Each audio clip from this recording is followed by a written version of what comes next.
এটা হচ্ছে তোমার একটা সিলভার থ্রেড, সিলভারের সুতো। বানের ওপর দেখাবো, এটা দেখাচ্ছি, আমি বলে দেবো সবগুলো, কেমন? সমান করে নিলাম। ওই ফ্লাওয়ারের দোকানেই পাবে, ফ্লাওয়ার অ্যাক্সেসরিজ পাওয়া যায় যে সমস্ত দোকানে, সেখানে। এই নিব, আমার জাস্ট ওইটুকু জায়গায় দেবো, তো এইটুকুতে এনাফ আমার।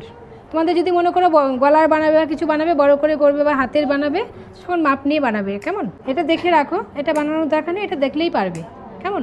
এই যে এটা আমি বানিয়ে নিলাম একটা বেস, এর ওপর আমি ফ্লাওয়ারটাকে ডেকোরেশন করব। যেহেতু হেয়ার কালোটাই রাখবে সুতো, কেমন? যেহেতু আমাদের হেয়ারটা কালো, যাতে ম্যাচিং হয়ে যায় সব কিছু। কিছু ফ্লাওয়ার কেটে নেব, এইখানটা এটাকে জড়াবো টাইট করে, জড়িয়ে নিয়ে এখানেও একটা গিট ফেলবো, এই ফ্লাওয়ার রাখবো, রেখে টাইট করে, কেমন?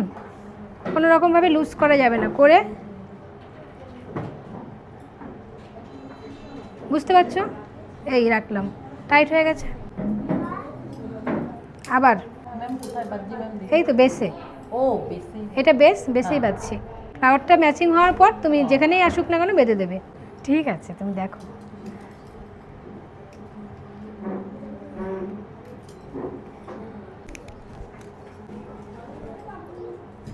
আলাদা করে দেওয়ার জন্য এই দেখেছো, এটা নেব, নিয়ে জাস্ট এই